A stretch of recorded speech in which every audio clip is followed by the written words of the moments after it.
Good evening, everyone. Could I just ask everybody to remove their card from the system carefully, and then same way up, put it back in again now. And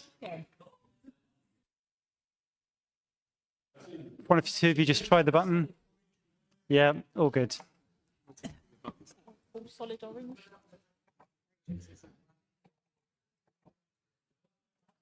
Rachel needs to just have a look at hers. Okay, thank you, everyone.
You may be seated.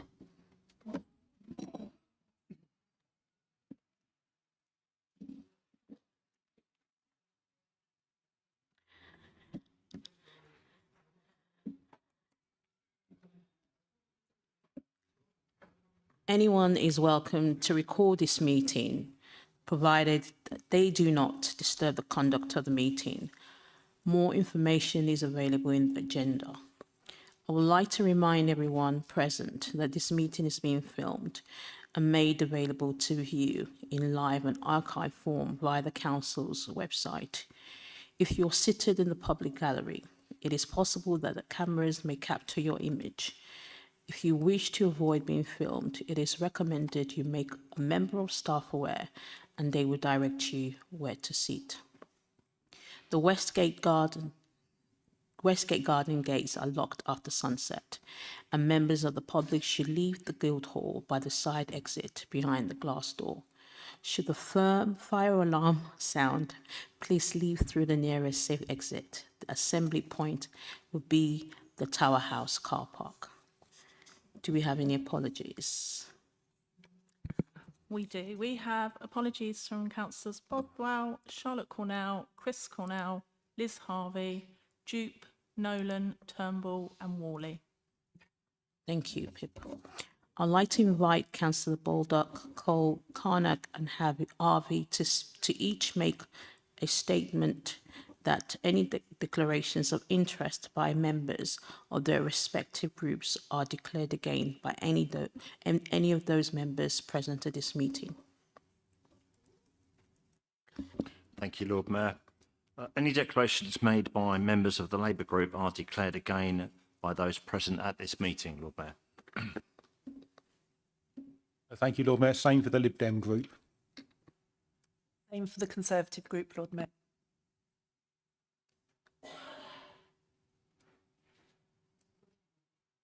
And, sorry, Lord Mayor, same for the Green Group.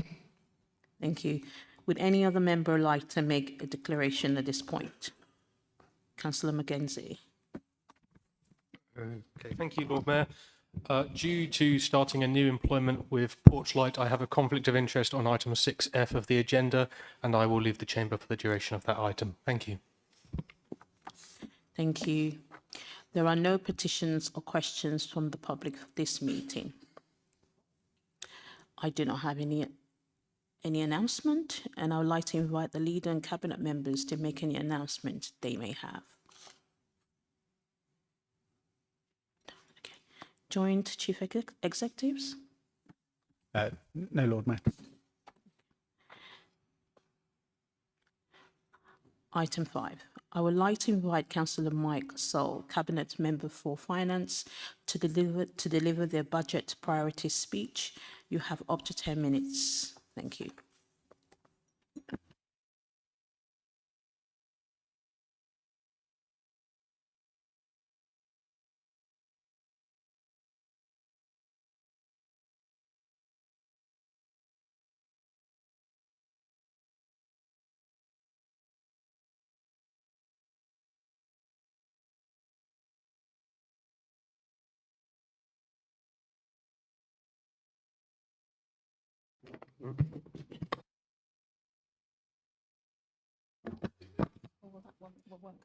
This one's working. It should be switch.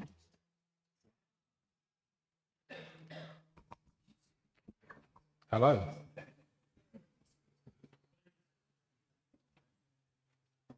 Thank you, Lord Mayor. It's a pleasure to stand here once again and deliver the administration's budget speech. And I'm grateful to the leader for once again giving me the opportunity, not only for trusting me with the finance brief, but also for trusting me to deliver a speech when he's got absolutely no idea what I'm going to say. On a personal level, I very much enjoy this role and working with councillors and officers to prepare this budget. It's a great privilege and a responsibility to be able to do it once again. As always, this year's budget report is comprehensive, detailed and rooted in solid analysis. Much of what it contains will be familiar to councillors, as discussions have already taken place in overview in Cabinet. Setting a budget is never a quick task. It's the result of many months of careful work and collaboration. We're incredibly fortunate to have a dedicated professional officers across this council who not only help to shape the budget, but also ensure it's delivered responsibly throughout the year. The current year's outturn is proof. When we set a budget, it is not simply a balancing act of figures, but a clear statement of our priorities and a commitment to delivering services and projects that our district deserves. I'd like to thank both the Conservative and the Green groups for their constructive engagement throughout the process. This district is genuinely fortunate in the calibre of councillors elected to represent it. Those of us who also serve on Kent County Council know how just refreshing it is to work in an environment where political groups engage respectively, constructively and with a shared focus on doing what is best for our communities. We will always have our political differences, and that is healthy, but we also have far more in common, and this administration will always listen and adapt. A good example of this collaborative approach is a reduction in parking charges at Reculver, raised earlier by Councillor Carnac. Because of that early engagement, we were able to incorporate it directly into the budget. And I know that colleagues in the Green Party are very keen to ensure that we do what we can to maximise returns from our property investments. Now, whilst we've not acquired any commercial property during our administration, preferring instead to invest in new council homes, we do own significant assets, many acquired for regeneration purposes. So this year, I particularly want to highlight the excellent work carried out by our property team, officers, under the leadership of Cabinet Member Lee Castle and his predecessor Michael Dixie. We now have an industry-renowned asset management system, putting together so many decades of data from paper files to mixed digital formats. It's been a huge undertaking. It's taken time, yes, but it's been worth doing properly. Whilst it won't magically cure every issue overnight, it will allow us to take an evidence-based, strategic and proactive approach to managing our property portfolio. Greater efficiency means greater potential income, fewer missed opportunities, better remote access and improved decision-making. And already, even before the system is fully operational, we've seen real results. A reduction in the number of voids across the portfolio, letting properties in St Margaret Street after 5 years of vacancy, plus major units let in Wincheap, reducing the void rate in South Quay Shed from 50% to just 7%. New lets at Riverside, such as Thai Orchard and Mamasuki, bringing in more footfall. And Whitefriars, footfall up 8%, with rising rental values and strong demand from retailers. These strong demands help us reduce debt and fund vital services for our residents. Our parking policy is also delivering. Under Alex Rickett's leadership, park and ride usage is rising. City centre parking demand is falling as intended, and income targets have been met. Most parking charges have been held this year, and we've seen an increased uptake of the residence rate. So I could joke that it's the Lib Dem cabinet members that raise the money and the Labour ones that spend it. But the truth is that every cabinet member has played a vital role in shaping every aspect of this budget. And I would just like to name the cabinet members. Mel Dawkins has driven forward the environmental gains. Charlotte Cornell's ensured the streets stay clean and our heritage projects keep moving. Pip Hazelton has driven tirelessly on housing and improving our housing stock. Connie Nolan has strengthened community safety. And Chris Cornell continues to champion economic development and our coastal towns. This budget is a team effort, but not just the team of cabinet, but of all 39 councillors, supported by officers and guided by the voices of our residents. In November, we reviewed the council's prospects for 26-27. After a 2-month public consultation and updated data, today's budget reflects new information and the feedback our residents generously provided. And I want to thank residents who took the time to respond. Every response was carefully considered. So let me just highlight a few items in this budget. More funding to clean the slip roads on the A2 and the Thanet Way. More tree and hedge planting. Additional resources to maintain the new Luff project, particularly the trees and the planting. More garden waste collections. Significantly improving the King's Hall with £2 million of expenditure invested in Herne Bay. And significant improvements to our housing stock, particularly in energy-saving measures. Now, this is the penultimate budget of this council before major changes ahead. When I became the Cabinet Member for Finance, my priority was clear: build robust financial structures and support excellent services and prepare us for the future. That remains our goal as we approach local government reorganisation and devolution. These changes bring both challenges and opportunities, and this budget positions us confidently for what is to come in whatever format that comes. We've set aside up to £500,000 from the Budget Stabilisation Reserve to ensure we can meet the demands of government's reorganisation agenda efficiently and effectively. We've also fully funded a community governance review across all unparished areas. Whatever our individual views may be on unitary structures and boundaries or devolution, we're united in preparing this district properly. In many ways, this is a strong, sensible, good housekeeping budget, one that builds on solid foundations and ensures that when this authority passes to a future unitary council, it will do so in excellent financial shape. Changes to central government funding have made this year's preparation even more complex, but we welcome the long-term stability they signal, even if we may not be here long enough to fully benefit. Our proposed council tax increase is 2.99%. And whilst inflation continues to affect costs, I'm confident this remains a well-managed council with the resilience to meet the challenges. Now, one key area from the consultation concerned bulky waste charges. Residents are rightly fed up with fly tipping, and we've listened. By reducing the cost of legitimate disposal, we make it easier for people to do the right thing and harder for illegal waste carriers to operate. So I'm pleased to announce, Lord Mayor, that I will be bringing an amendment to the budget so that disposing of up to 3 bulky items will now cost £50, with additional household items at £10. This is a significant reduction from the previous £25 per item, and of course, there are still further discounts for those on means-tested benefits. Even the cost of getting rid of that troublesome corner sofa will now cost £40 rather than £44.50. This is a common sense budget, cheaper for residents. Sorry, this is a common sense policy, cheaper for residents, cleaner for our countryside and streets, and far less attractive to fly tippers. Now, I did hear one criticism that this budget was just a copy and paste of last year's. Well, I'm sure that many other local authorities would just love to be in a position of copying and pasting our budget. So I'd like to highlight a comment in the report from the Director of Finance and Procurement when reporting on the budget's robustness and adequacy of reserves. Taking into consideration the economic outlook, the difficult economic climate, The current level of reserves provides a robust and adequate balance for the financial stability of the council. Now, we've got an exciting year ahead with the Luff projects being finalised. And whilst there may be some differing views on some of those projects, we've ensured that they're completed on budget and largely on time. They will be a major boost to the city and the wider district. And I'm sure we'll continue to see visitor numbers rise to the Canterbury district, the cultural, retail and tourist capital of East Kent, as well as being an outstanding place to live, work and study.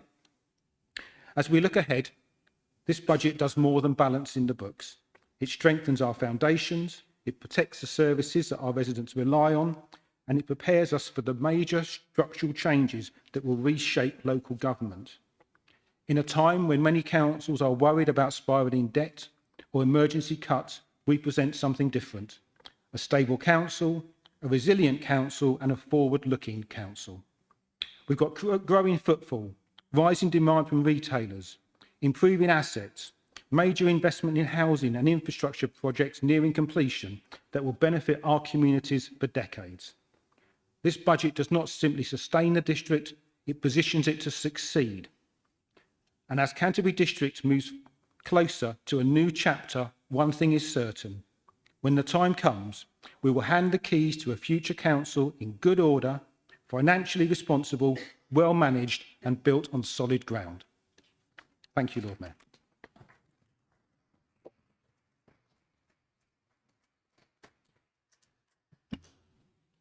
Thank you, Councillor Sol. I will now ask the other group leaders for their responses. Can I remind you all that amendments to the budgets may be referenced at this point, but will need to be formally put during the budget debate under item 6F. So I will now invite Councillor Rachel Carnac to reply on behalf of the Conservative group. Thank you, Lord Mayor. This is the sixth budget that I've given here in Canterbury, 3 on that side in administration and 3 on this in opposition. I think I've made them all as different as I possibly can for those of you who do listen, although you can guess that it's been challenging. When I looked at the speech I made last year for inspiration, I did think I could probably get away with reading it out again, and I doubt any one of you would have noticed. Another year goes by and we still find ourselves in unsettled times, locally, nationally and internationally. Inflation remains stubbornly high, and while we have had interest rate cuts, it's unclear whether we will benefit from any more in the short term, which means borrowing costs are still high. Economic growth is stagnant, and we can all see the impact of that on our high streets and in rising unemployment. It's been a tough few years for pensioners, farmers, publicans and businesses in general. Since Russia's illegal invasion of Ukraine in 2022, it is unclear what the immediate future holds on Europe's eastern border for either our continent or Ukraine itself, and this again adds to the sense of uncertainty and economic malaise. You see what I mean? That was from last year. But it's not really been any different since I first spoke in 2021 as we faced the financial uncertainty of the pandemic. Disappointingly, the economic outlook this year is even worse than it was last year. Wouldn't it be wonderful to say things are on the up, the world is in safe hands and the UK economy is growing, but sadly we can't. All of this is to say that local government remains at the sharp end of the UK's failing economy. It means that budgets remain ever more challenging, and the Deputy Leader genuinely has my sympathy as he doesn't have much wriggle room to make the showy splash that we'd like to see. The feel-good factor is missing in this budget again. That's why it's important that this council grasps every opportunity to make as many positive, albeit often small differences that it can in the district to make the lives of all our residents better. And Councillor Sol mentioned some of these just now. As unemployment rises, I regularly see pleas from young people in our district looking for work. Taxation increases are at historic highs. Residents have less money in their pockets. Cost pressures are mounting on businesses, including the ill-judged rates rises from April, particularly affecting hospitality and construction, which so much of our district relies on for employment. The financial strain on local government is only increasing too, the need for temporary accommodation being a case in point. Inflationary cost pressures remain the bugbear eating into reserves, which we can see have fallen steeply since 2023 and putting pressure on the provision of services that taxpayers expect, such as timely bin collections, clean streets, working public toilets, the speedy removal of fly tipping and the regular enforcement of planning, parking and PSPOs. It's easy for taxpayers to argue that as council tax goes up, service levels fall. And when you look around Herne Bay, for instance, things on the face of it look worse. And that is a challenge for us to overcome and explain to people what we are actually doing and providing. There's rightly, though, a frustration that the council struggles to demonstrate improvement. It's reasonable for residents to ask where the money is going when the council spends more each year but is seen to deliver less across the board. While the government's much vaunted fair funding review gives more confidence that a medium-term financial plan can be prepared with increased certainty, it is so complicated that it's not clear if it's really made much difference to Canterbury overall. Probably not, would be our conclusion. Its complexity hides the fact that the council is losing out on government financing in an area where it's received it previously. We'll see how that affects us this year. And then we have local government reorganisation, which will be hugely challenging. In this budget, £500,000 of reserves are being made available simply to deliver local government reorganisation and to shift administrative functions around.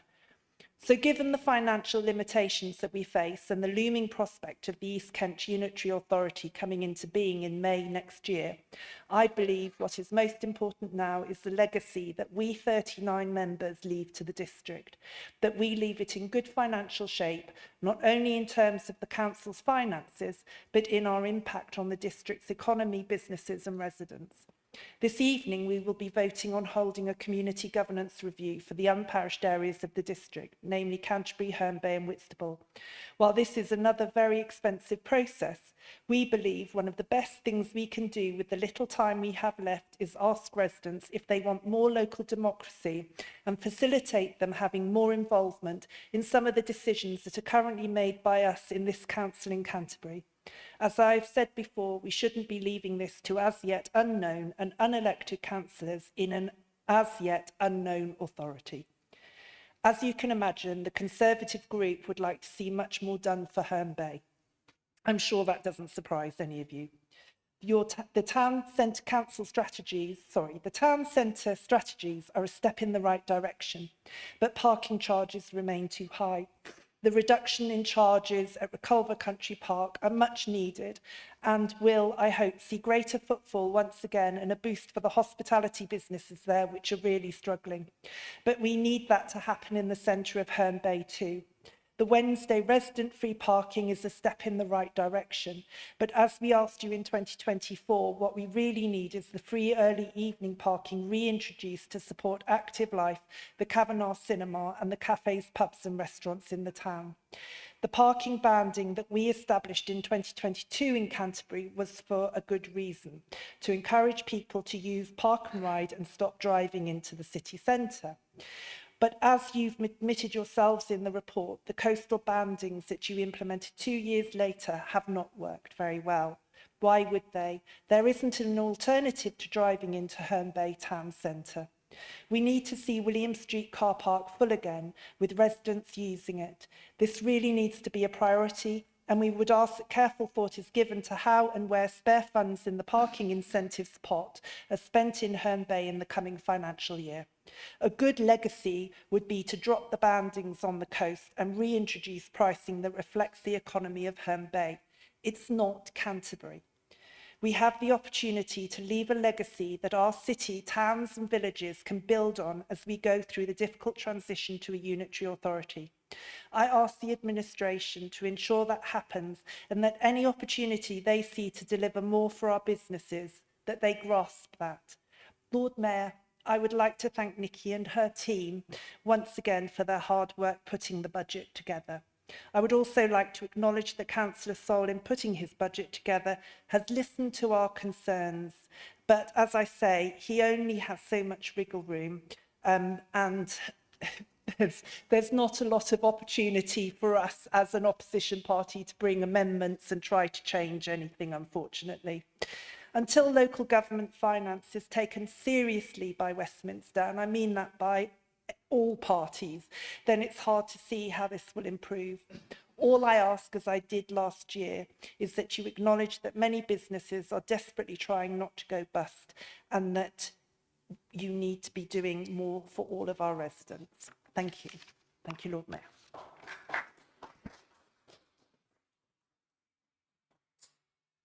Thank you, Councillor Carnac. Can I invite Councillor Stuart Heaver to reply on behalf of the Green Group?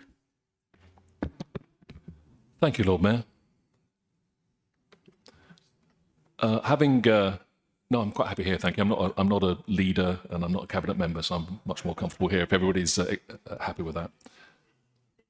People to watch it on the screen, actually, because the camera focuses on you, but entirely up to you. I'll stay here, thank you, if that's okay.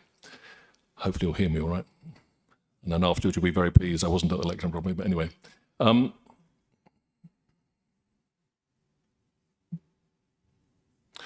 Having participated along with some other councillors in this chamber in the marathon 8-hour meeting at Maidstone on the 12th of February, which the Cabinet Member Finance alluded to debate the 2.6 billion KCC budget devised by Reform UK, my response on behalf of the Green Group starts with a modest thank you to the Cabinet Member for Finance, to officers and to Cabinet members for delivering a balanced, sensible draft budget for Canterbury City Council.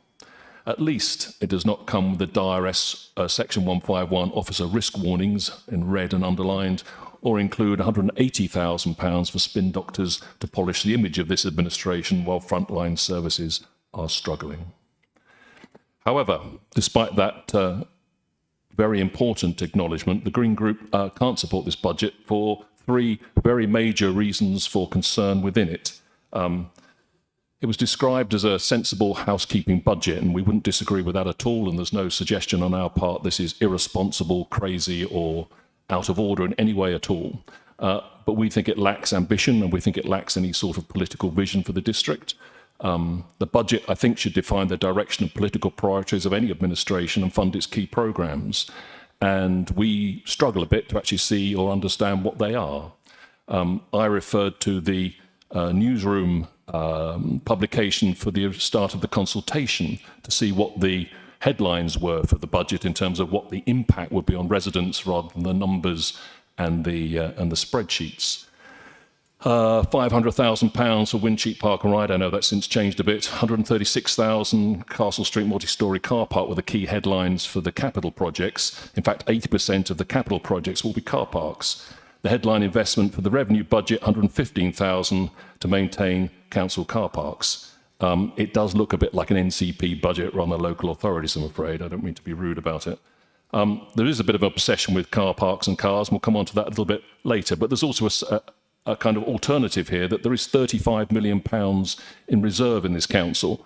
It's not the time at the moment, clearly, for taking risks and being rash. We've got LGR, we've got an internationally unstable situation, but why not try and address some of the acute public concerns out there with some of that money? And as Councillor Carnac put so eloquently, leave some sort of positive legacy for the district rather than just a healthy balance sheet.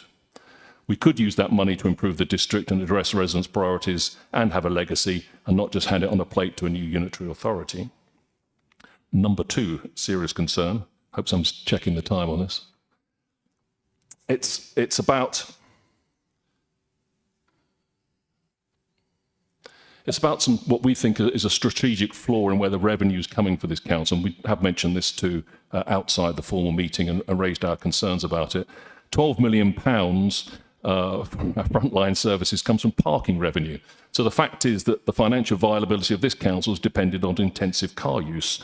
I mean, in the long term, that's bonkers. It's not sustainable in any sense of the word. It's not just the congestion, the air pollution, the carbon emissions. It's hitting independent local businesses hard, particularly in the coastal towns. Again, coming back to Councillor Carnac, high street businesses in Whitstable, I know, and I suspect in Herne Bay too, are really at the edge. For various reasons, some of them nothing to do with the actions of this council, and we really need to do everything we can financially in the budget to try and relieve that stress. One very worrying statistic from the recent Canterbury City Council parking report was that parking acts in Whitstable were down by 3%, but income was increasing by 14%. That looks like a direct conflict of interest. Footfall in local shops going down, but council revenue going up. Of course, this can't be solved overnight. It's been something that's been inherent in the budget for many, many years, but we do believe there is an alternative source of revenue that's not being properly explored rigorously enough, and that's the 880 commercial properties in our books with approximate asset value of 330 million. This year it's due to generate £11 million, a little less than parking, by the way, and that's about 3.3% yield. Who knows if it's possible or not, because we don't have access to very much of the detail, but even if that yield was increased to 4%, that would be £2.1 million extra for frontline services. The fact is we don't know if it's feasible or not, because actually no councillors, unless it's available to cabinet members, know what those assets are, what the yields are, what the occupation rates are. It's a bit of a dark hole, and hopefully that will change when we have this new database, but that is an area we think needs to be examined so we can relieve the pressure on parking, perhaps even relieve the pressure on council tax, and exercise more revenue from those commercial properties. It's a major asset for the council. We need to be 100% sure we're exploiting every last ounce from it. The last concern is a little dry, but it's actually very important. It's about transparency and accountability. I touched on the rental property sector. Very little information, not even KPIs. You'd expect as a backbencher to have key KPIs about what's happening in such an important revenue stream. As far as I'm aware, there's very little detail at all. And when we said a copy and paste budget, I think that was our phrase, not mine personally, but one of my colleagues, we don't mean it's so good other councils want to copy and paste it, or they may well want to. It's actually that if you look through the line items, 90% of them are exactly the same as the previous year, down to the pound, which is unusual to say the least. And all those budgetary variations seem to be lumped into what's called the inflation contingency provisions, 2.7 million in next year's budget, which I think is like a non-earmarked reserve for where we get the budget wrong, because nobody gets a budget perfectly correct. That's impossible. The problem with this is not that it's improper or terrible or unprofessional. The problem with this is nobody knows outside the finance team how those budget imperfections are being plugged. The 2.7 million gets plugged here, plugged there, plugged somewhere else, and we don't know if revenue's gone up, revenue's gone down. We just know something didn't match somewhere, and it got plugged by the inflation contingency provisions. It's not very transparent, and it is a public body with public money and public assets. We think that should be opened up a bit. So more importantly, we think it's impossible for us to vote on it because actually we don't actually know the details of what we're voting on, or we don't know enough detail about it. The commercial assets need to be far more transparent. What's in the inflation contingency provisions need to be more transparent, and we need to be able to drill down if we wish to, because it's public money and public assets, and we don't think we can do that sufficiently. So to sum up, of course, a great relief after sitting through Cape County Council's budget, but we think it's unambitious, we think it's opaque, a little bit of a lack of vision. We realise it's easy for us to sit here and come up with good ideas and they have to be implemented in practice, and that's far more difficult, and that's totally acknowledged. But it fails to maximise alternative revenue streams and fails ultimately to meet the needs of our residents, and particularly those in the coastal towns of Whitstable and Herne Bay. Thank you, Councillor Heaver. I'd like to invite Councillor Mike Saul to respond to the other group leaders at his discretion. Again, you have 10 minutes. Thank you.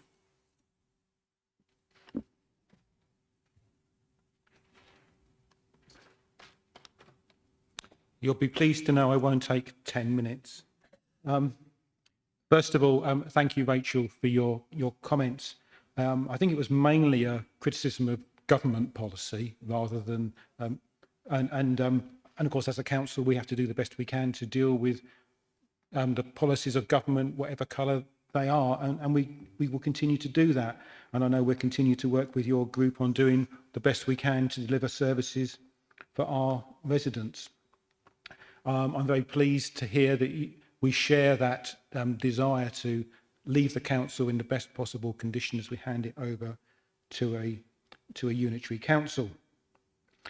And as far as parking charges and of course, both Green and Conservative groups have mentioned car parking charges in respective towns. We will continue to look at car parking. I know that that's something Alex Ricketts does every year. Look at the charges, look at the banding, see what can be done, look at incentives. And as we prepare in this year, the final budget of this council, we can do whatever is possible on car parking, but do continue to talk to us. Thank you, Councillor Heaver, for your comments. We are restricted to a certain extent as to what we can do in this council as we approach local government reorganisation. I make no apology for this being unambitious. I believe it is a safe budget. It's putting this council in the best possible situation as we move forward into local government reorganisation. It would be foolish for us to spend what's in reserves, and I don't even think we would be allowed to do it anyway. On parking, I've already mentioned, parking is a key source of income for this council. If we didn't have the parking income, we wouldn't be able to deliver services. We would have to make cuts. We do look at parking regularly, and our main thrust of getting people out of city centre car parks onto Park and Ride is the right environmental choice to do. I know we don't have Park and Ride sites everywhere on the coast, but certainly in the city, that's a sensible thing to do. And I hope that some of the comments I made in my speech referring to our property portfolio gives you some reassurance that our officers are incredibly skilled and hardworking and are doing all they can to make sure that we squeeze every penny that we can out of our property, because as you said, the more money we get from property, the less we need to either get from parking, or the more money we can invest in services elsewhere. So we're doing the best we can, and I believe our best is our very best, but I always welcome your comments, and as always, keep asking questions and we will do the best to answer them. Thank you. Thank you, Lord Mayor. Thank you, Councillor Sol.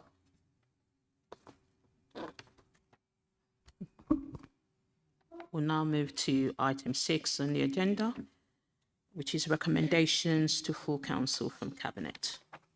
And I would like to invite Peter Davies, Joint Chief Executive, to make a short statement. Thank you, Lord Mayor. Before the Leader proposes the Cabinet recommendations, I want to clarify that if a proposal to form a working group is approved, Council will be invited to agree the size of the group tonight to avoid any delay in starting the work. The Leader will include a proposal which can be debated before a vote is taken. The working group size is a Council decision. Thank you, Lord Mayor. I would now like to invite the Leader to propose the recommendations under item 6A in the agenda and the Deputy Leader to second. Yes, Lord Mayor, let's go for it. So, point 1 then, the council commits to spend up to £290,000 of the 2026-27 budget to be drawn down from the Budget Stabilisation Reserve for a district-wide community governance review, CGR, focusing on the unparished areas of Canterbury, Herne Bay and Whitstable. Option 2, of our agreed line of work there, to consider the creation of a town and or parish council alongside other options. Point 2, that the councillor working group be formally established to support the pre-planning and delivery of the CGR, reporting to the General Purposes Committee. Point 3, that the working group will be a size of 9 councillors, politically balanced with 4 Labour, 2 Lib Dem, 2 Conservative and 1 Green representative. That's our proposal, which I seek a second for, please. Seconded. Thank you very much. These recommendations can be debated and amended. Would any member like to speak?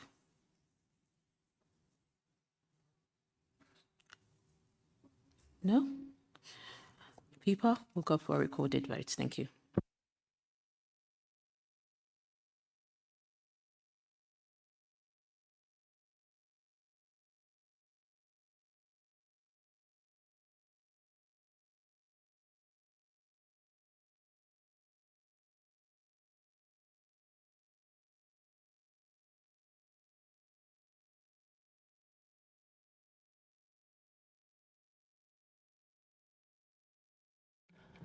And that's carried unanimously. Thank you.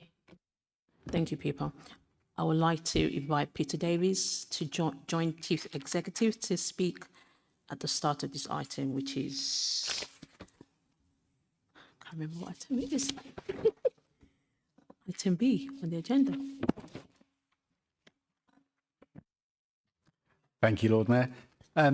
I'd just like to advise that since the Cabinet report, the figures now include the precept for Kenton Medway Fire and Rescue Authority and the Kent Police Authority, and there's been a minor change to a parish precept, which has been amended in your current reports. I would now like to invite the leader to propose the recommendations under item 6B in the agenda and the deputy leader to second. Yes, Lord Mayor. Recommendation from Cabinet on the 9th of February 2026, minute number 596, concerning council tax for 26-27. That is to approve the council tax for districts, including KCC, KMFRA and Kent Police and the parish council precepts. And we have the clarity now on all those figures. So we're now voting on that, please. Thank you. Don't you second him? Yeah, seconding, Lord Mayor. Thank you. These recommendations can be debated and amended. Would any member like to speak?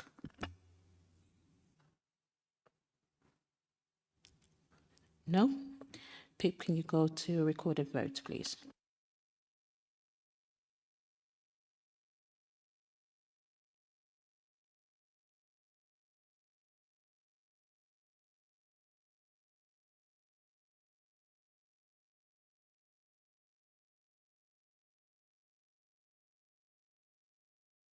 And that's carried unanimously. Thank you. We'll move to item 6C. I would like to invite the leader to propose the recommendation under item 6C in the agenda and deputy leader to second. Thank you, Lord Mayor. The Council approves the formal resolution set out in Appendix B to set the council tax to 26-27, and that if any of the precepting authorities change their precept figure before Council on 23rd of February, Councillor. oh, sorry, wrong one. Right, It's yeah. this one. C. Could have had a rerun. I'm sorry about that. I was, okay. 6C. Okay. Beg your pardon. Okay.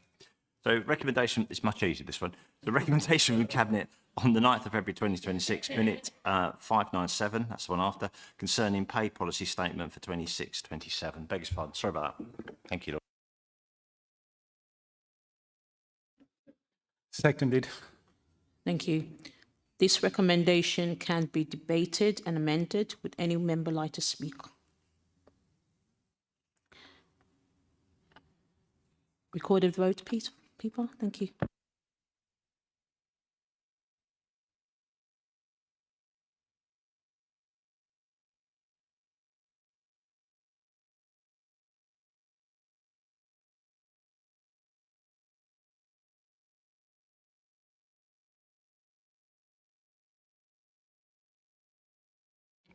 And that's carried unanimously. Thank you. Thank you, Pippa. We've now moved to item 6D, and I would like to invite the leader to propose the recommendations under item 6D in the agenda and the deputy leader to second it. Thank you, Lord Mayor. Following down the letters to the alphabet this time round, recommendation from Cabinet on the 9th of February 2026, minute number 660, concerning the capital and investment and the treasury management strategies. Thank you, Lord Mayor. Second it, please. Seconded. Thank you. These recommendations can be debated and amended. Would any member like to speak? Councillor Dan Smith. Just a small correction. I believe it was minute number 600, not 660, as the leader stated.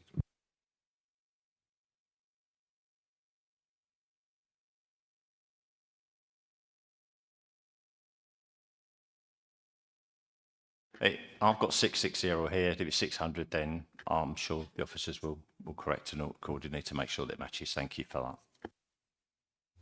Thank you.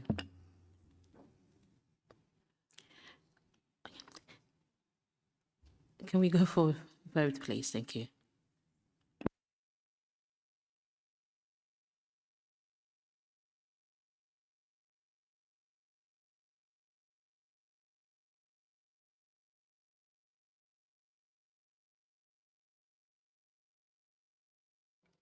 And that's carried 24 in favour and 7 abstentions. Thank you. Thank you, Pippa. Now we move on to item 6E. I would like to invite the leader to propose the recommendations under item 6E in the agenda and the deputy leader as a second. Thank you, Lord Mayor. So, to recommendation from Cabinet was on the 9th of February 2026, minute number 601, concerning housing revenue account, revenue and the capital budgets for 2026-27. Thank you. Seconded. Thank you. These recommendations can be debated and amended. Would any member like to speak? No? Pippa, can we take a recorded votes? Thank you.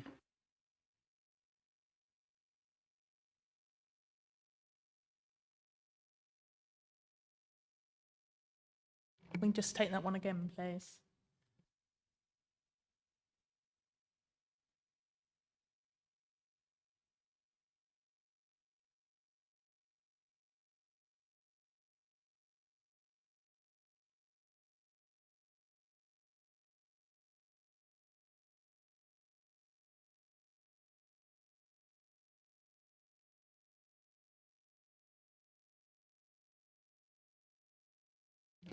And that one's carried unanimously. Thank you, Pippa. We move now to item 6F on the agenda.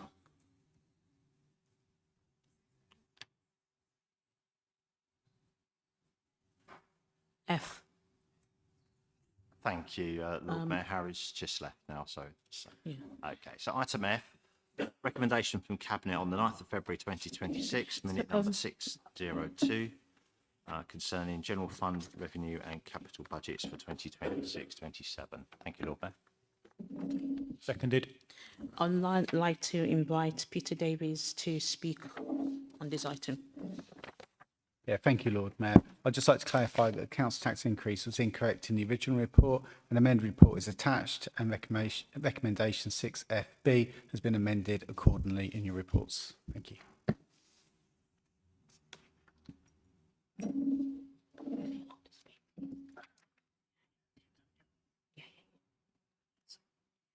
Okay. Okay. Yeah. Councillor Dan Watkins. Thanks, Lord Mayor. Look, I want to explain why I'm absolutely not going to be voting in support of this. And as much as anything, it's just about the construct of the accounts rather than necessarily what it's being spent on. We have almost the whole, or certainly a very significant part of the increase in our revenue budget for this year is being proposed, being lumped into a single line called inflation contingency provisions. That's £2.3 million increase compared with last year. Now, councillors Carnac and Heaver have already touched on this point briefly, but let's be more specific. That is eating up a huge amount of the incremental revenue we've got. I mean, most of it. And we don't know what's in there. It's an aggregate category. I believe it has core staff pay awards. It has business as usual increases for the likes of Kanenko and the other partnerships, but it also has increases in spend on those partnerships where we've increased the scope of the services being provided. We're lumping it all together in one category. So I have no idea what £2.3 million is going to be spent on. And because of the much discussed lack of transparency generally with Kanenko, which of course is going to be a very significant part of that, I don't think any other councillor in this chamber knows what that huge increment is going to be spent on. When you consider that, you know, as the budget report says, we've burnt through £2 million of reserves in the last 3 years. When you consider how much we have whacked up parking charges, which are hurting businesses, particularly on the coast, as we have discussed, you do have to ask, is this the right investment of money? The truth is, I don't know if it's the right investment of money, because all I see is £2.3 million for a series of services, one of which I don't believe we have adequate governance for at the moment, as I've set out at multiple committee meetings over the last 12 months. I'm not going to ask for a vote on on this point, but what I will do, because I want to be constructive here and prevent this from happening in future, is I will write to Cabinet Member for Finance and suggest ways forward that we could get the transparency on this spend in future. I mean, we did have until a few years ago a separate schedule that we got of all growth items in the budget, which explained very clearly, we're getting this, we're getting that, we're getting this. That's disappeared. But I think we also just have to be splitting out that number and saying, here it is, this is this much for the 3 partnerships, and for each of those, this is business as usual. This is because we're scoping new things in or de-scoping services out, and this is how much is for our core staff inflationary increase. Otherwise, we're just voting on something, and I presume all of this is delegated to officers to spend as they wish. Thank you. Councillor Sol, would you like to respond? Thank you for those comments. I don't believe we've done anything different to how the previous administration did it. It's quite usual to have that top line there for inflation and other pressures, and it's been no different. I'm quite happy to in future look at what we can do to share additional information on what's in there, but there's been no change of policy under this administration than there was under the previous administration for holding that single line in the budget for inflationary pressures. And there were good reasons for doing some things like that, certainly with pay as well. So you don't want to show your hand perhaps what you put in there for pay increases. You hold it in the top line. No other comment on that. I do have some other comments later on, Lord Mayor, some amendments to make, but I'll come back on that later. Go ahead. Just very briefly, well, we did have the growth, the schedule of growth items before, and that's definitely disappeared. But what I was going to say, Mike, you might be right that inflation line has always been in there, but its quantum has changed so much that I think we now need to reinvestigate that, because when it was £400,000 increase, which was last year, you'd say, okay, in the context of a £25 million budget, that's not huge. Now it's a £2.3 million budget line. So I think something has changed here, and therefore our reporting procedures should change in line with that. That's what's changed. Thank you. Councillor So, you said you had an amendment. You want to bring that forward now? Yes, I have two amendments. The first one, if I can refer to the one I picked up in my speech about the bulky waste charges.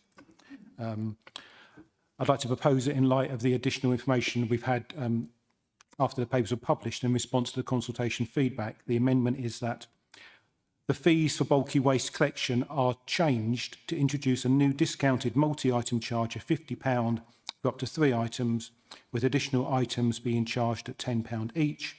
The charge for corner sofas will be reduced to £40. And so that's the amendment. If I can have a seconder for that, and then I'll just explain a bit more. So we'd hope that by incentivising the use of the council's bulky waste collection service, we will reduce the increased costs of fly tipping clear up and offer a better service for residents. And there should be no change to the budget or any budget lines, as the reduced cost would increase usage, so the total income is expected to be the same, and also any additional fuel costs to pick up additional bulky waste will be offset by reduced fly tipping clear up costs. Thank you. This can be debated. Does anyone want to speak on this amendment? No? No? Yeah, can we go for a vote? Yeah. Yes.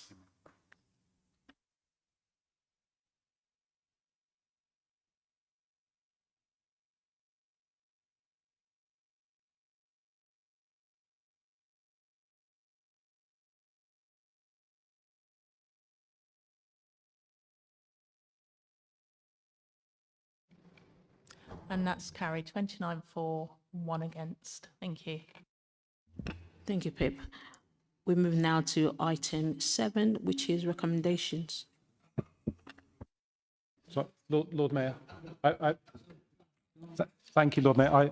I have one other minor amendment just to correct an error in the papers under section B of this item. I believe in the papers it refers to the council tax being an increase of 2.98%. It should be 2.99%.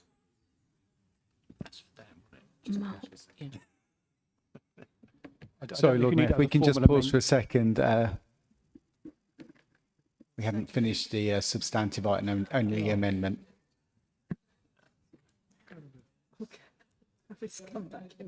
Yeah. Just wait a moment, that's fine. Go ahead. Councillor So. Just wait a minute if you can, Lord Mayor. Do you want me to repeat that again? Yes, please. I think we need an amendment just to correct one of the lines in the budget on section B. I believe it refers to an increase of 2.99%. It should, sorry, 2.98%. It should be 2.99%. Seconded.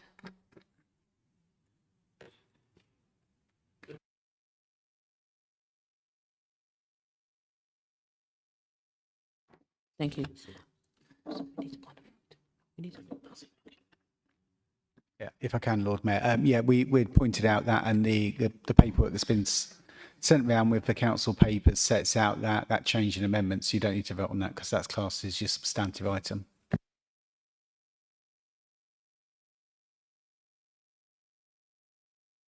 Are there any more questions or comments on this item or the amendments?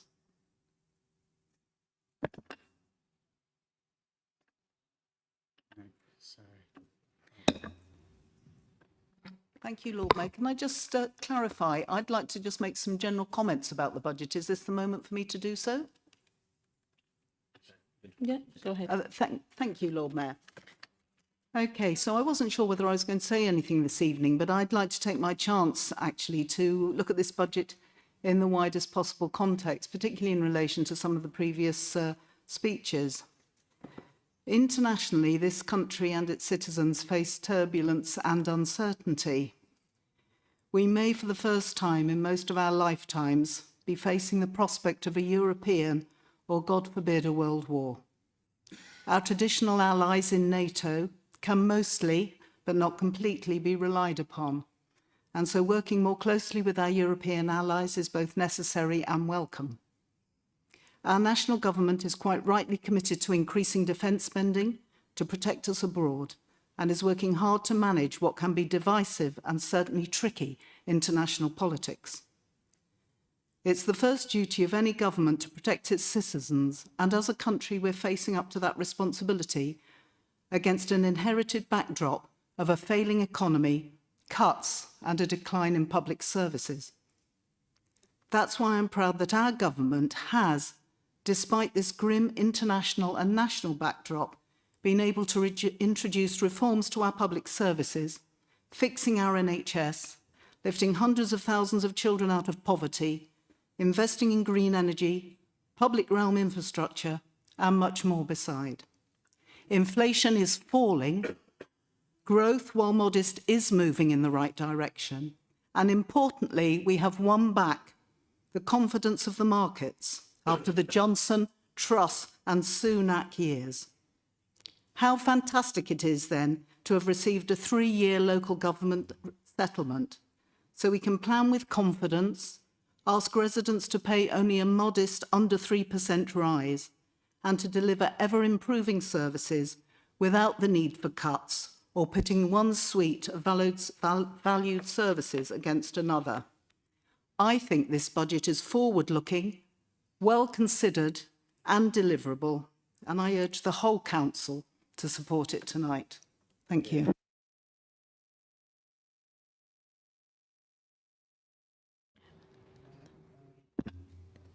Councillor Harvey. Thank you, Lord Mayor.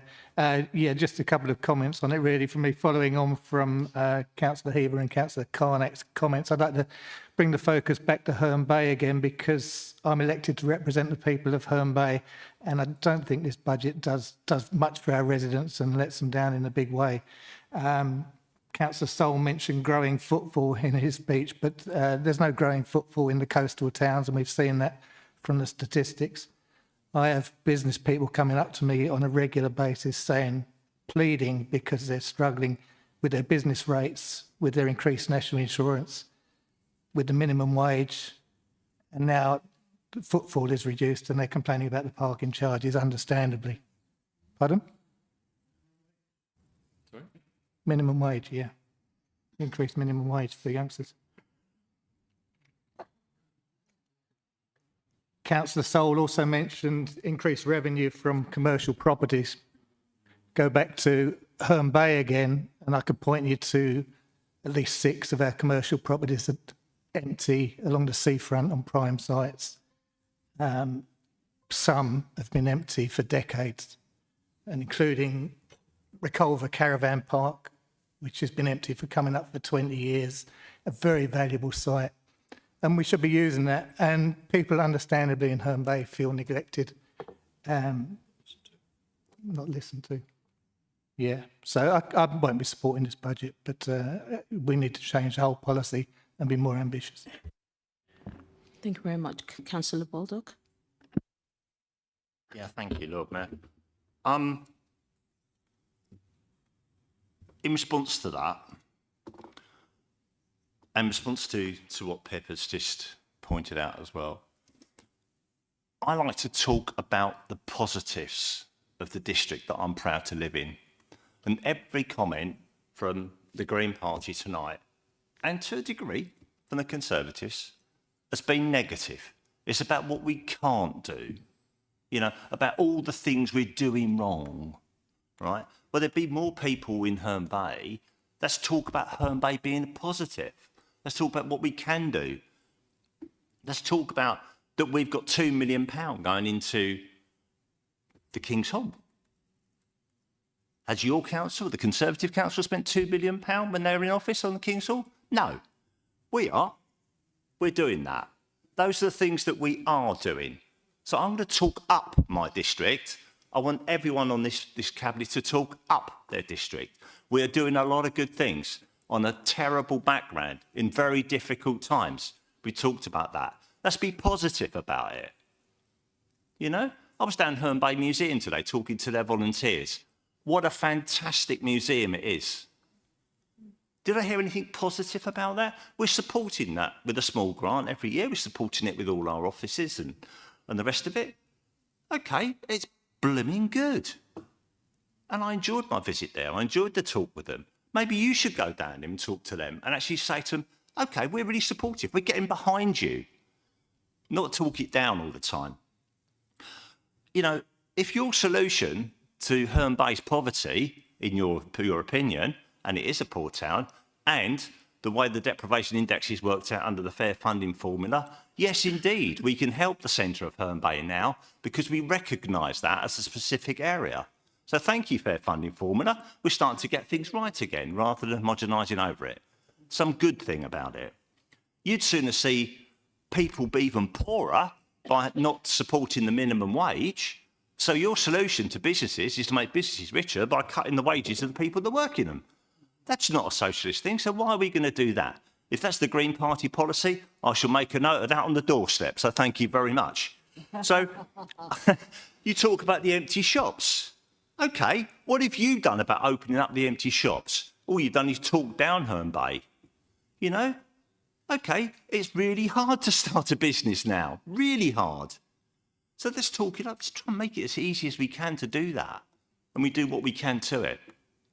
So all I'm saying today is this budget looks to the positives, looks to do what we can do, and let's do it well. We could always love to do more.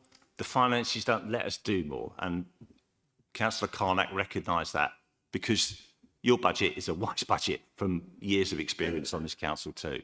So that's the way I look at this. Let's be positive about it and ask every single one of us. I know my group would talk up that, and I know the Lib Dem groups talk it up all of the time. It's what we're proud to do. Why would you put down your own council? Don't know, don't get it. Thank you, Councillor Dawkins. Yeah, I wasn't planning to speak, but it was just some of the comments tonight. Again, I just felt like I had to respond to them a little bit. Sorry, your 8 hour, yeah.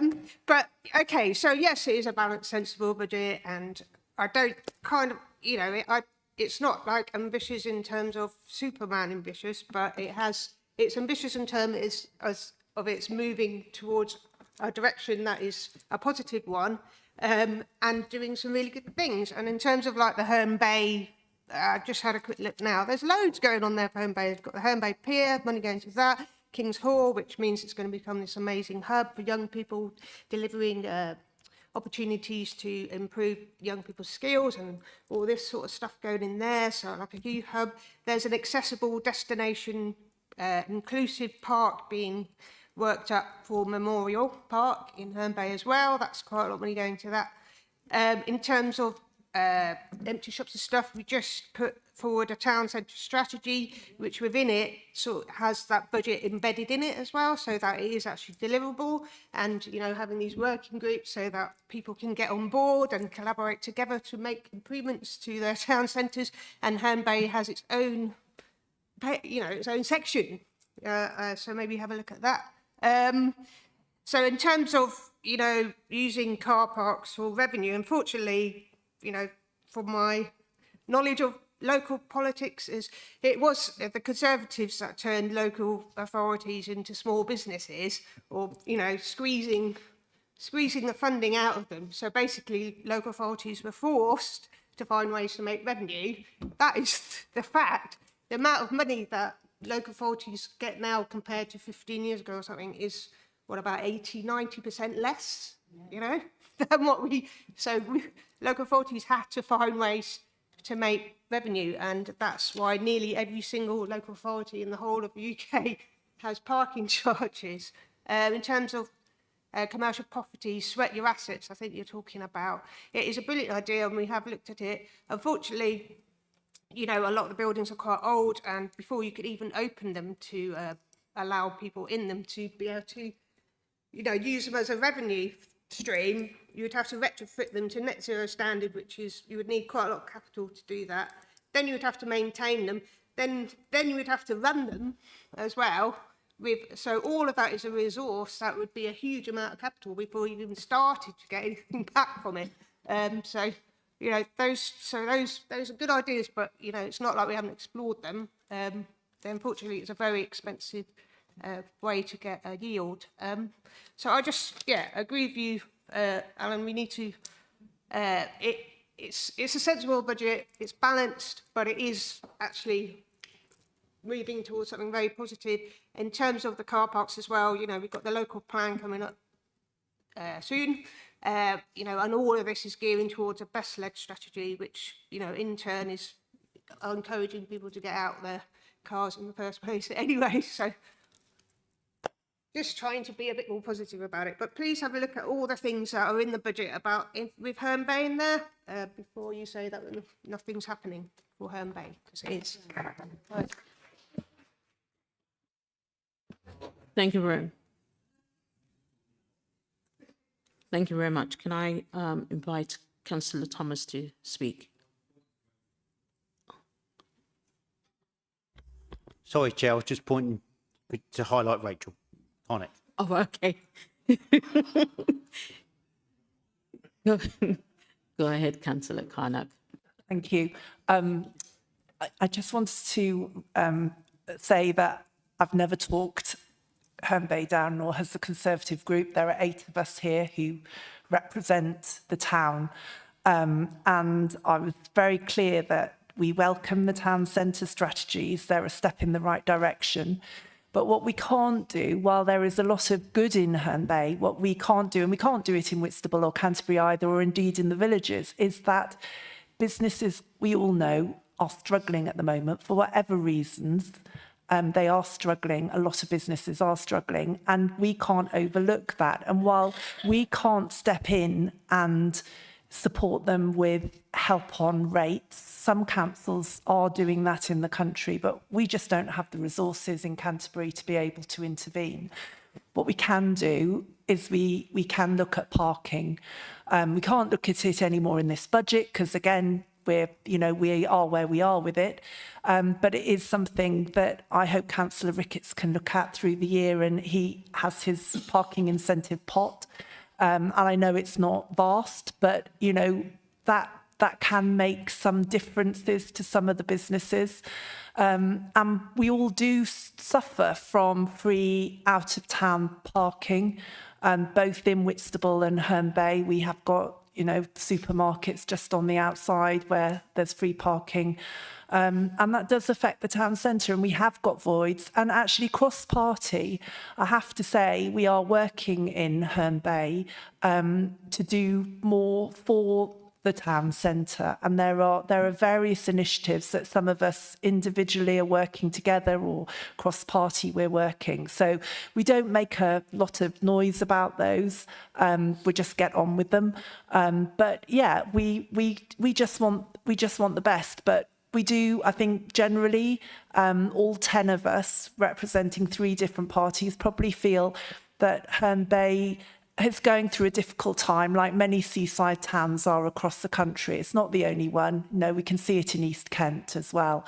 And it just needs a little bit of support. And I know Herne Bay always says that. And sometimes I think, no, we have quite a lot. You don't need it. But I would just say at the moment, Herne Bay and Whitstable to some extent, on the coast, we just need a little bit more help and support. And we're just speaking up for our residents and our businesses. Thank you. Anybody else want to speak? And I'll go to Councillor Sol to speak.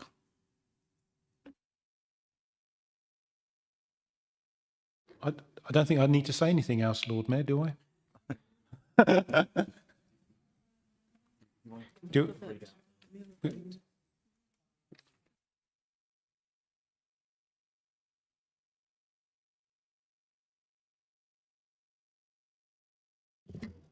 Yeah, Lord Mayor, if the leader can read out the full recommendation ahead of the vote.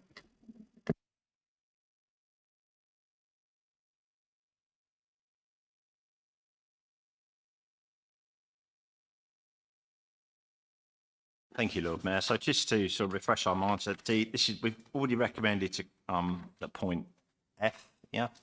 So recommendation from Cabinet on the 9th of February 2026, minute 602, concerning general fund revenue capital budgets 26-27. So we've already got that proposed and seconded. And what I'll do is I'll read out the long script now, which is there. So point A, Council approves the net revenue budget amount of 25,840,000 for 26-27. Point B, that the Council approves the council tax for band B of £254.43 for 26-27, an increase of 2.99% when compared to 25-26. So the Council approves the financial plan of 26-27 to 28-29, set out in Appendix 1. That's the basis for the budget in each of the years, with the projected council tax increases being limited to not more than 2.99% each year. That the fees and charges set out in Appendix 4 be approved.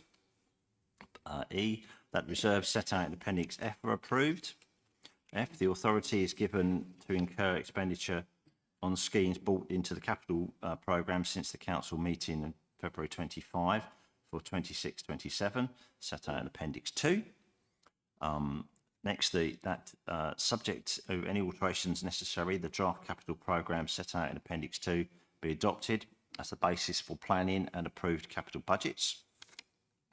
H, that the authority is be given to the Joint Chief Executives and Directors to incur expenditure and otherwise exercise the powers delegated to them in the Constitution in order to implement the capital programme. Point I, that the cost recovery fees and charges highlighted in amber on Appendix 4, that is, isn't it, Officers are able to, Appendix 4, yeah. Officers are able to further increase or decrease charges during the year by up to 5% if costs vary in consultation with the Chair of Cabinet. And lastly, the Section 151 officer, in consultation with the portfolio holder for finance, can draw down up to £500,000 from the Budget Stabilisation Reserve to enable the effective and efficient delivery of works required to deliver the government's devolution and local government reorganisation agenda. That's a summary of what we're voting for. To vote for is to approve that expenditure under this item. Thank you. It's item F. We'll now go. That's seconded. Thank you. Pippa, can you take a vote?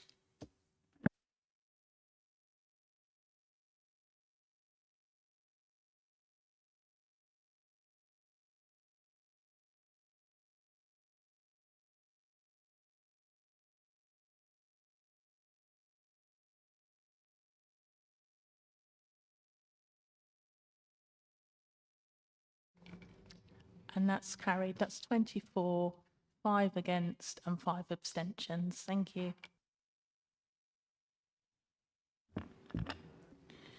Thank you.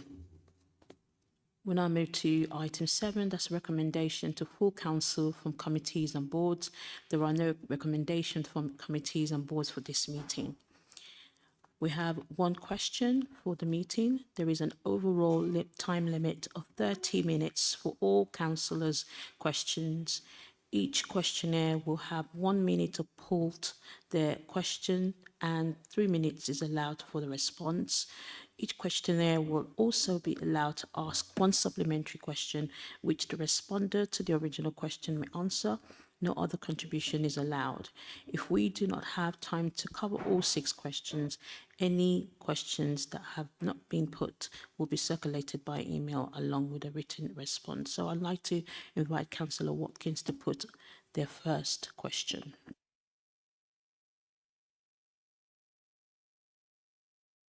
Thank you, Lord Mayor, and probably what will be the most popular moment of the evening. I'm going to revoke my question, which was on local government reform, as it's been somewhat superseded by events, and return 3 minutes to everyone on this fine evening.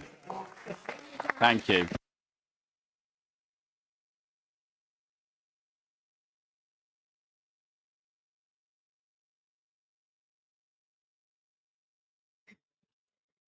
Thank you. We have one motion to consider this evening, and this motion can be debated this evening. And I'd like to invite Councillor Naomi Smith to propose the motion as set out in the agenda. Councillor Thank you, Naomi Lord Smith, Mayor. yeah.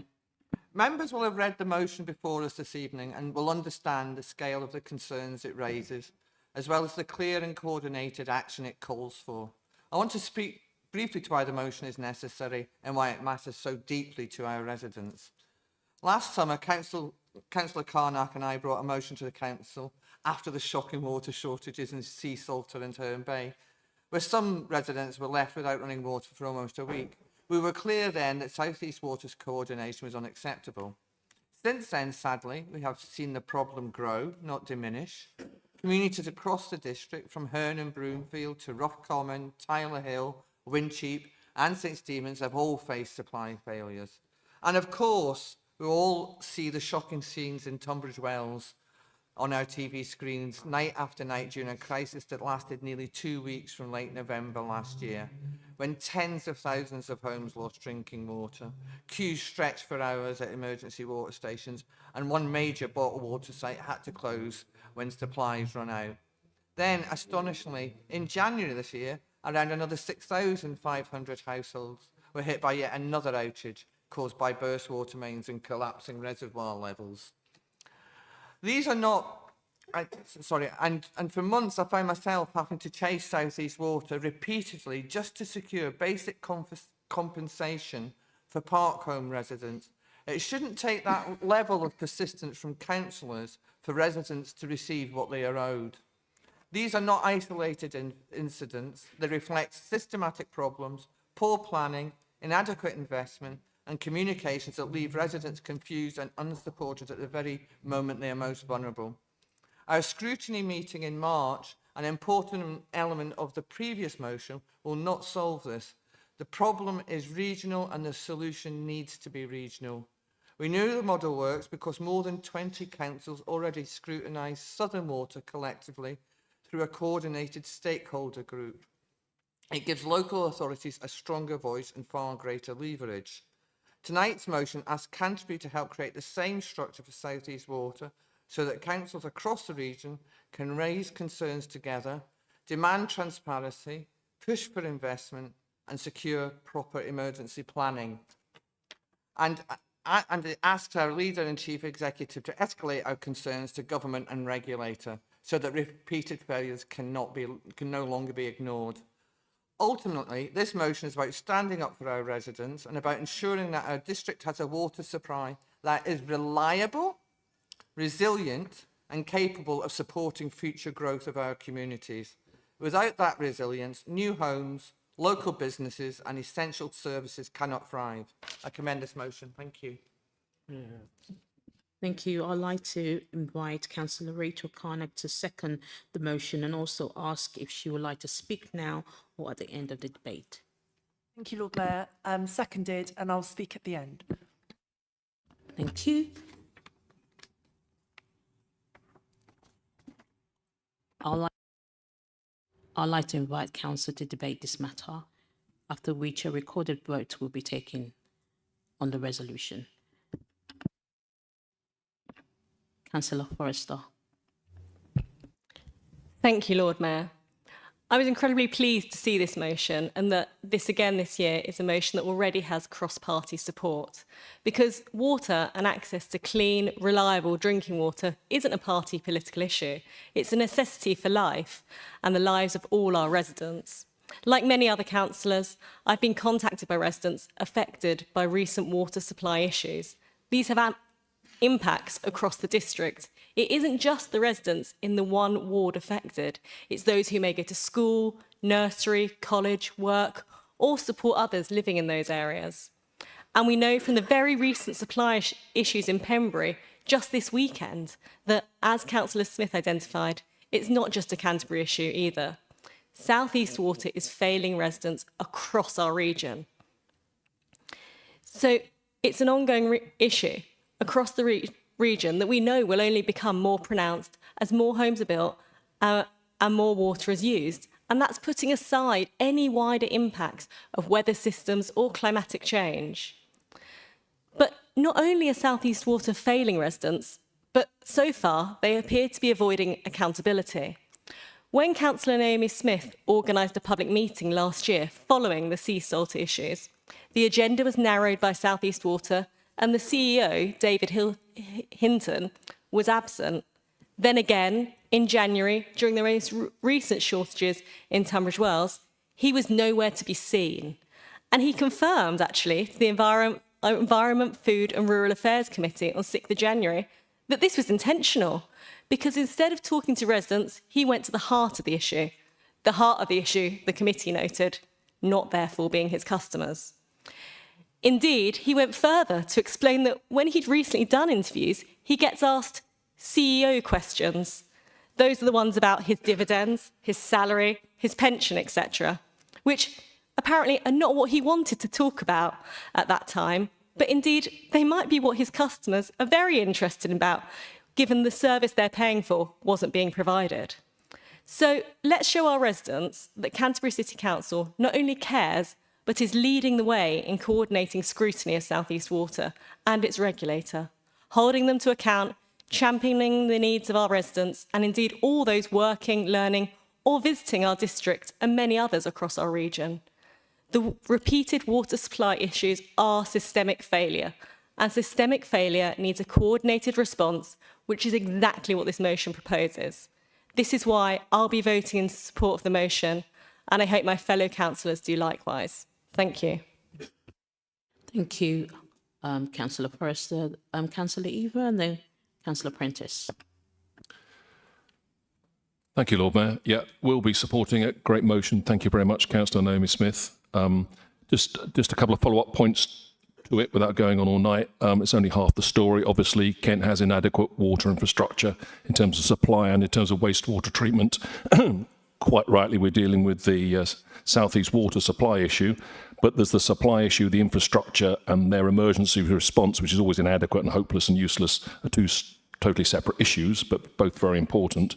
And I just remind this council the way to really get stuck into this water infrastructure is through planning and through the draft local plan. We have very ambitious house building plans, and I know it's an old issue which keeps coming up, but we're still failing to address it properly so far, about how we're going to allow inadequate water infrastructure to be compatible with thousands and thousands of new residents. And in particular, with relation to this motion, we could also join and be active participants in the existing stakeholders group that addresses the southern water element of the water infrastructure thing, and be very focused on what happens between now and 2035, because that's the earliest date that's been projected for the new Broad Oak Reservoir to be completed. What are we going to do about water between now and then, water supply? Because there's a good chance that we'll turn on the taps and either A, nothing will come out, or 2, something will come out, which will be largely sewage. Thank you, Councillor Prentice, and then Councillor Mellish. Thank you, Lord Mayor. Just a few remarks from me. I absolutely applaud this motion, and thank you, Councillor Naomi Smith and Councillor Carnac, for bringing it to this council. And key for me is the point about resilience. In my line of work, we do have ageing infrastructure that we have to deal with every single day. When it does fail, and it does frequently, we do have plans to respond, and we are resilient as an industry. And we show people that we are resilient, and that's not something we've seen from South East Water, far from it. And we demonstrate how we're resilient, and we show residents what we're doing to make things resilient, and not just resilient, but safe as well. And I think, you know, we've all seen the media coverage in other parts of the county and here, where people have turned on the taps only to get murky brown sludge. Final point really is I want to thank Councillor Naomi Smith in particular for ensuring that her most vulnerable residents were made aware of their rights and in terms of getting compensation. That's really, really important. That's helped me ensure that I've got vulnerable family members who also now be made aware of their rights when I hope this situation doesn't affect them, but they are now aware of what their rights are. That's the difference local councillors make. So thank you. Thank you.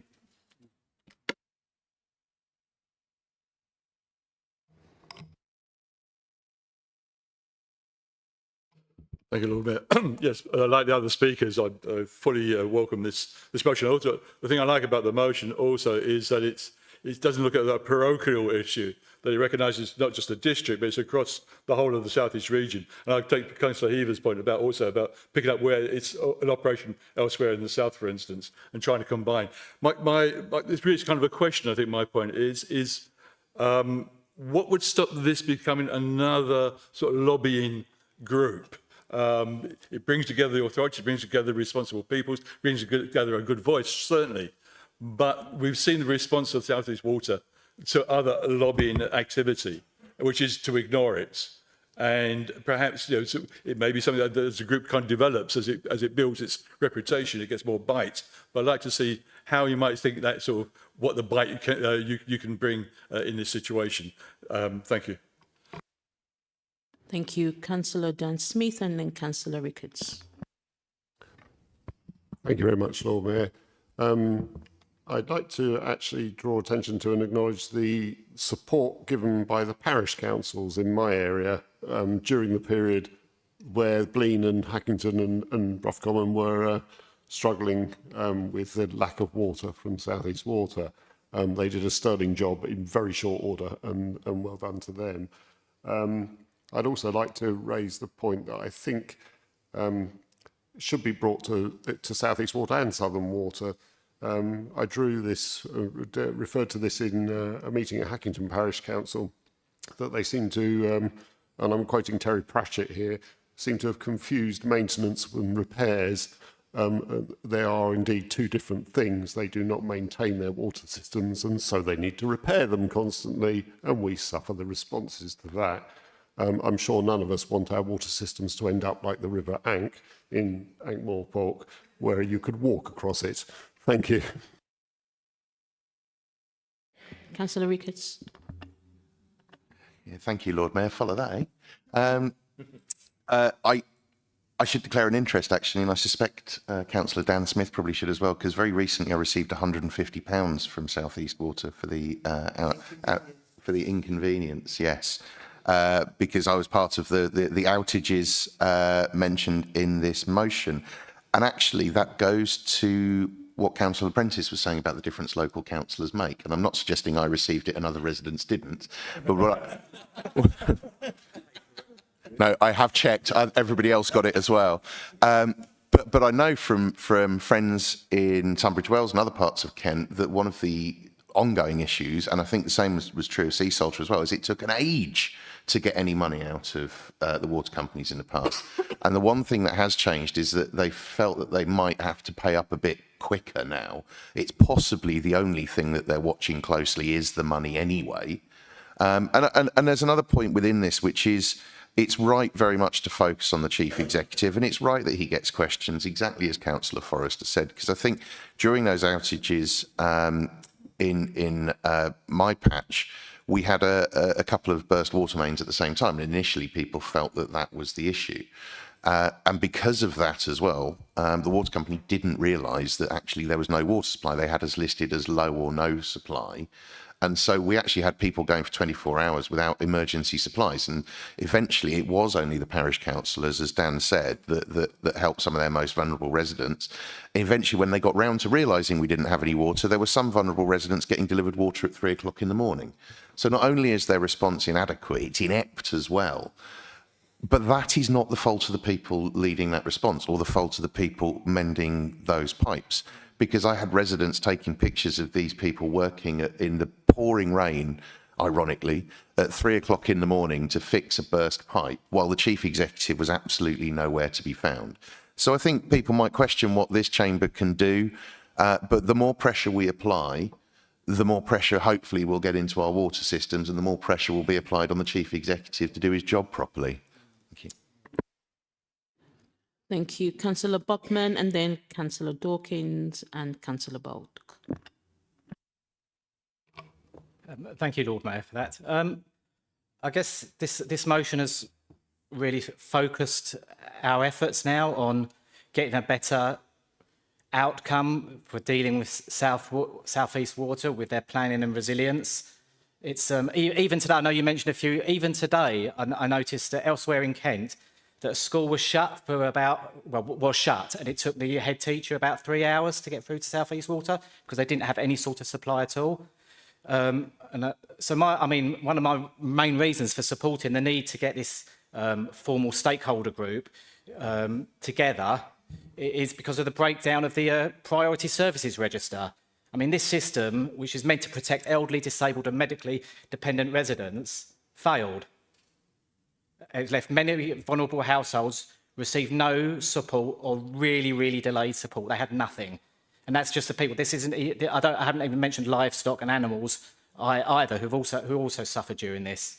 You know, we need a stable water supply for local residents living in unsuitable accommodation, overcrowded accommodation, temporary accommodation, who will have an opportunity to live in new suitable houses when they're built. So it's not just older houses or more people, it's the people we already have here. I mean, this formal stakeholder group, it could attempt to deliver real accountability for to address repeated failures, oversight of the priority services register, so the vulnerable residents are never abandoned again, and clear emergency communication, because that is a massive issue. There is no communication, there is no hotline, there is no dedicated email address for councillors or local authorities to deal with. And having a local stakeholder will lead to better local insight and geography, because the local people know the local area. There's no point having a water station that people have to drive miles to, if they're lucky enough and able to drive to get to water, and then get there and there's no water there anyway. And so this strong, we can all come together and build a stronger, resilient plan, and they will benefit from our local knowledge. And I thank everyone who's thought about this and put this motion together. So yeah, Councillors Carnac and Naomi Smith, thank you.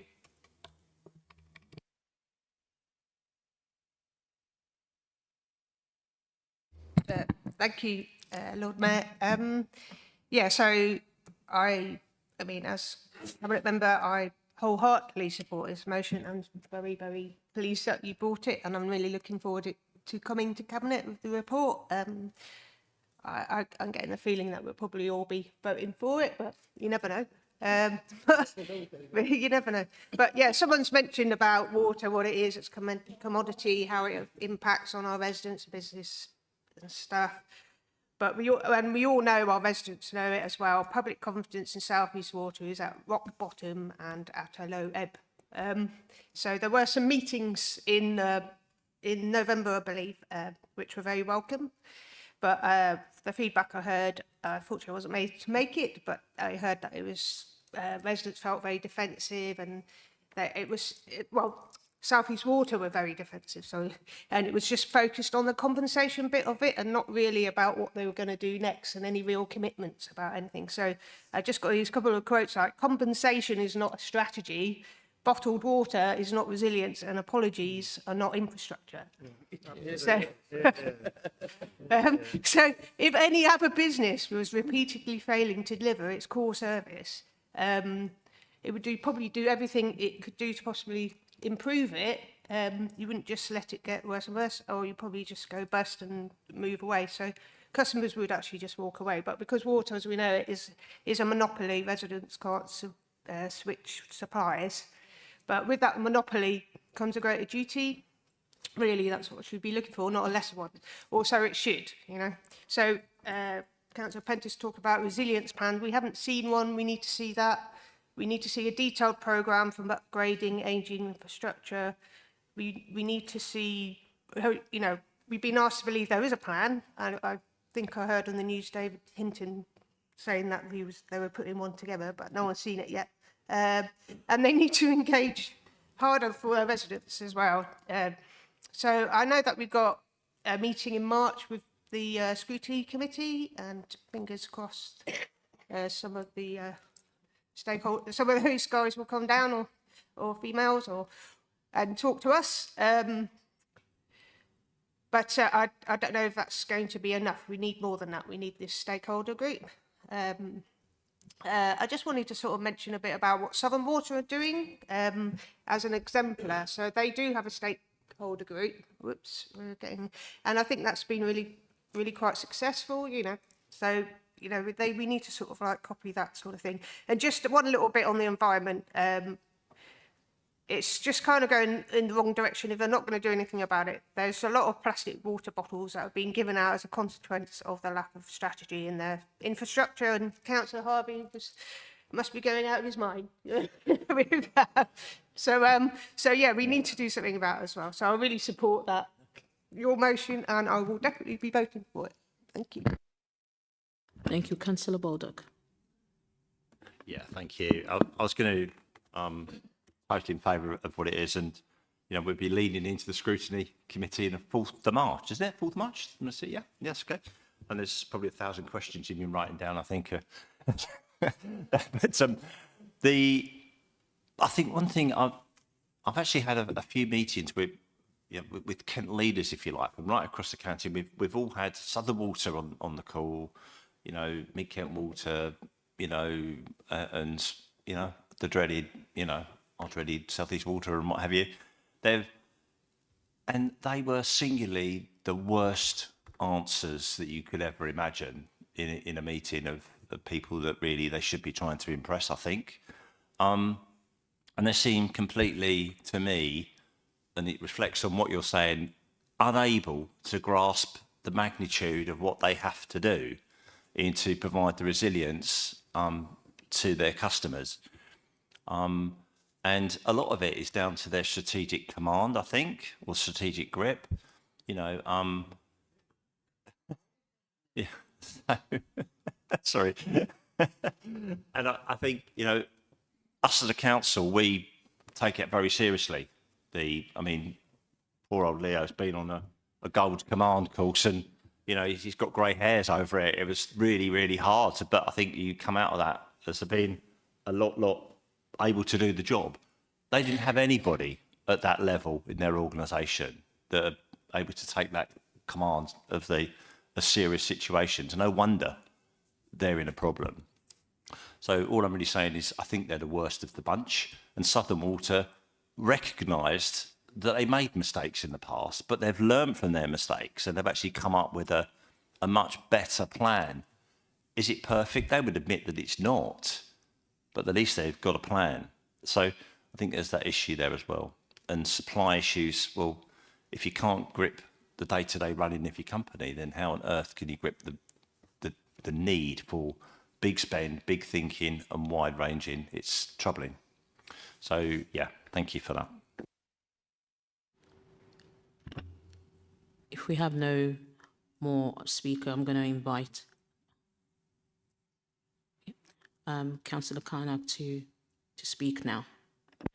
Thank you, Lord Mayor. Very grateful for all the support in here this evening. I think I have to say the work is really done by Councillor Smith on this. I'm tagging on, but I fully support it, and I think I agree with some of the comments this evening. South East Water does seem to be avoiding accountability. What we see is it's almost rinse and repeat. And then there's a lot of hand-wringing, and then it happens again. And a lot of the pressure then falls on the council. And you mentioned Leo, and Leo seems to always get caught up in these issues between the councillors and South East Water on where these water stations are.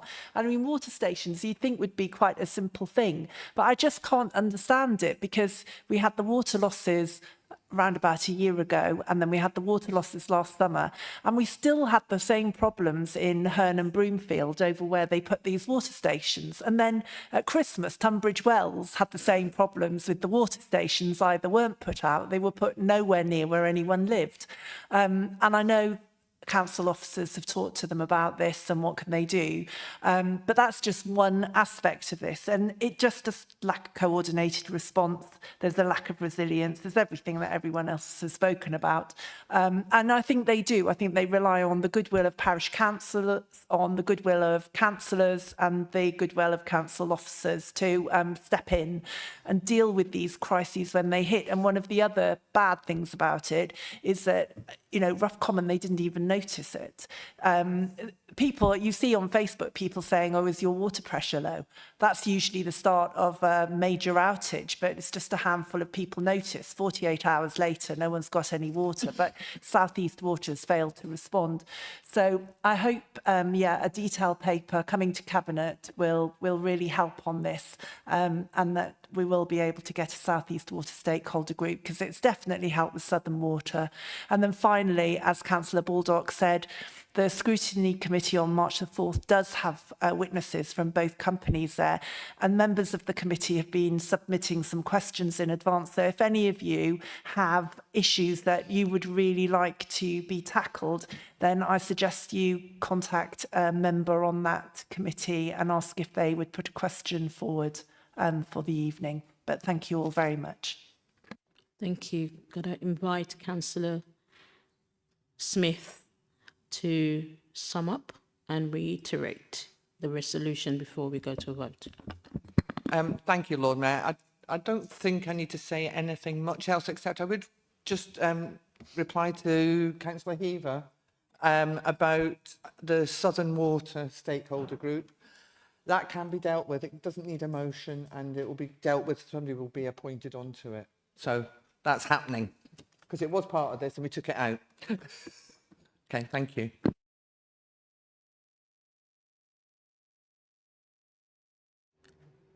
People, can we take a vote now? Thank you.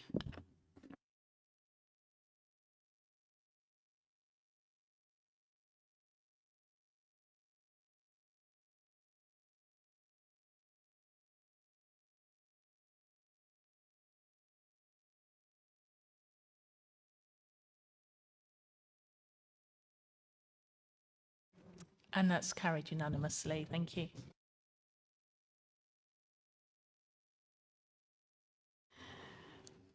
We move on to item 10, changes to membership of committees and boards. Can I ask the group leaders if there are any changes to the committee memberships they would like to notify us this evening?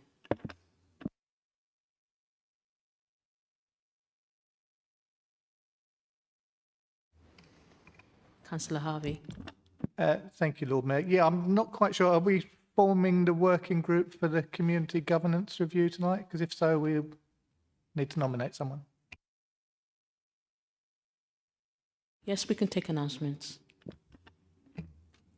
I'd like to nominate Councillor Campbell then, please.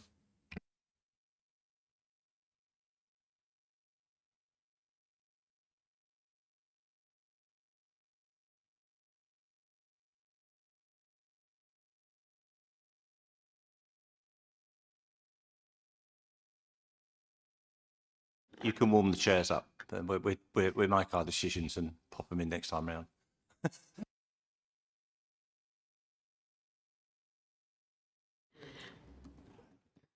All right, thank you. We have no report back on any of the notices of any of the motions in previous meetings.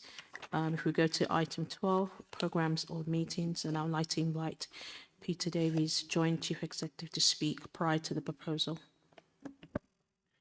Thank you, Lord Mayor. It's just to advise that a final draft of this will be presented to the next council meeting, but this early adoption of this version enables officers and councillors to plan ahead for business over the next municipal year. Thank you. I'd like to invite the leader to propose and the deputy leader to second the approval of the draft programme of meetings for 2026 to 2027 by general assent. Yeah, thank you, Lord Mayor. As you say there, we propose the draft programme for meetings 26-27. You've all got that copy in your agenda pack, so they can go in your diaries. I'm sure we'll be packing them in there later. We've got a very busy year ahead. Look out for the odd meeting popping in as well as we go through the year. So there's a lot to do. We're not stinting there, so be there. And also you will notice that the cabinet meetings have moved to Tuesdays, and that is to allow us a bit more flexibility on setting the agendas and businesses. So those of you that come along, David, pop Tuesdays in your diary from now going on forward. So please make note of that, pop it in your diary. Most of the time these don't change to these dates. So thank you, very happy to propose that. And seconded, Lord Mayor. Thank you. General assent?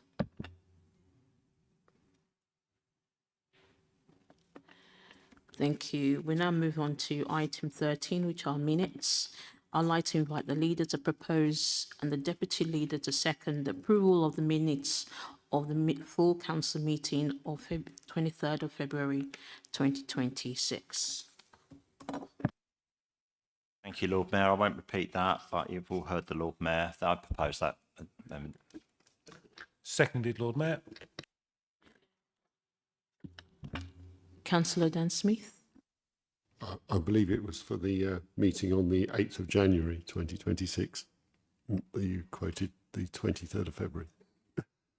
Thank you very much. 18th of January. We're going to take a recorded vote. Thank you.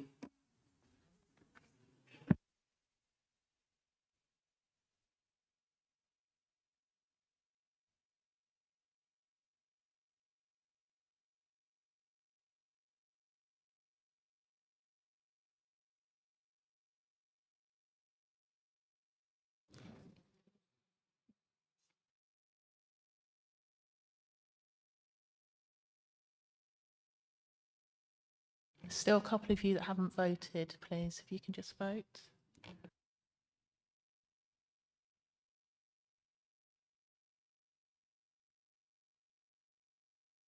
And that's agreed. Thank you. Thank you. We move on to item 14 to receive the following minutes of the meetings. The Joint Chief Executive would like to speak. Thank you, Lord Mayor. Usual statement, the minutes will be dealt with in turn. The Lord Mayor will invite the relevant chairs to propose receipt and adoption of the minutes and ask for a second of the proposal. Councillors are permitted to debate the minutes if they wish, but they cannot be amended. The only possible action, if there is disagreement on the accuracy of the minutes, is for them to be sent back to the relevant committee. Thank you, Lord Mayor. And I'd like to invite the chair of the audit committee to propose and a seconder, please. Thank you, Lord Mayor. I move for receipt and adoption the minutes of the Audit Committee meeting dated 21st of January 2026. Do I have a seconder, please? Seconded, Lord Mayor.